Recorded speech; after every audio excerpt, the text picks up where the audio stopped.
Hello there. I'm John Evans, and I'm here on the historical battleground of Gettysburg, which happens to be also the location of my seminary, United Lutheran Seminary. I am standing here not only on hallowed ground, but also on ground that has particularly shaped my own walk with our Lord, and which was central to, I'm sure, many of us who grew up watching perhaps the most famous depiction of the American Civil War in film, if not one of at least the most significant, the Ted Turner film Gettysburg, filmed in the 1990s. One of the heroes of that film, who was a real historical flesh and blood individual, was Joshua Lawrence Chamberlain. And this is the site of perhaps his most well-known triumph in his military career. It was here on July 2nd, 1863, the second day of the battle, when this Union colonel, along with the 20th Maine, held off the rebel army, which was seeking to assail the far extreme left flank of the Union forces. Chamberlain believed himself to be severely outnumbered and outgunned, and he could not retreat without compromising the entire Union line. He believed that his orders, according to his memoirs, was to hold the ground to the last man. There were a few problems with his situation, not least of which was the fact that the 20th Maine was running very low on ammunition.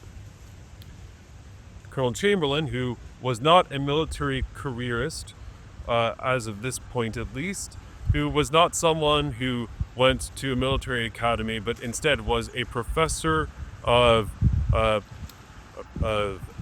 rhetoric and even of moral theology to a degree, relied on an old textbook maneuver.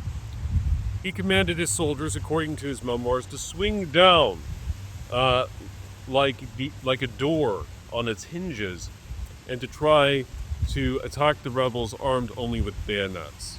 You'll know in the film the famous scene where the actor playing Chamberlain, Jeff Daniels, will scream, "Fix bayonets," and you can see them charge down the hill to victory. This extraordinary maneuver won Chamberlain posthumously the Medal of Honor, and yet it was contested by some of his men afterwards whether or not he commanded the charge vocally or not. There were some who said simply in the heat of battle it was a last-minute decision that was almost made semi-collectively. I believe personally that Chamberlain did audibly say, "Fix bayonets," and charge. Heroically and morally, it's a sign that when our backs are against the wall, when we feel as if we are running out of our ammunition, whether it's spiritually or emotionally, and when we realize that retreat and surrender are not options, certainly in the spiritual life, we acknowledge that we are meant to press forward boldly in the person of Jesus Christ. We realize in that moment that our acceptance and willingness to face death allows us to embody love and sacrifice, virtues of love and sacrifice, exemplified certainly by Chamberlain, the 20th Maine, and all the brave men, blue and gray, who both perished on this hallowed ground. Even if their worldviews and perspectives may have been different from our own, removed now by centuries, their heroism rings down the centuries for sure. One last note about Chamberlain, and it's significant. I thought I knew everything there was to know about this man from reading biographies, letters, but one element must have escaped my close reading.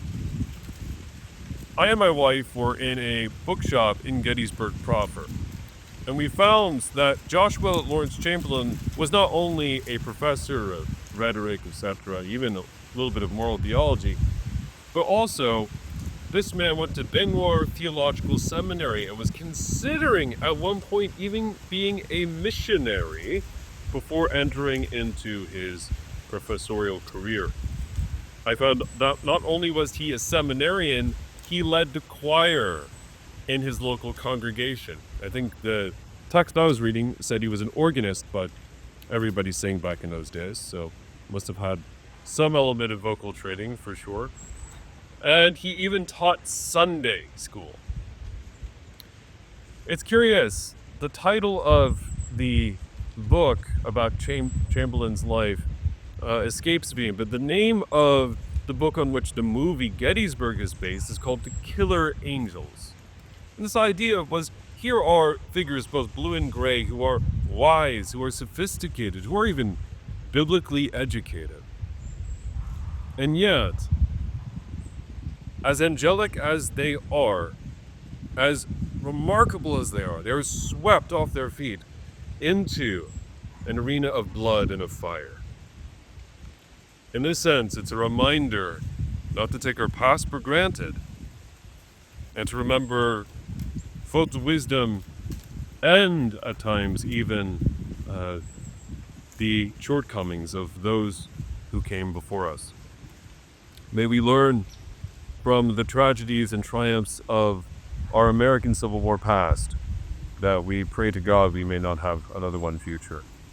And may the memory of Joshua Lawrence Chamberlain lead us to walk with as much courage and perseverance in our walk against the spiritual opponents, the principalities and powers that we face in our day-to-day walk as soldiers of the church,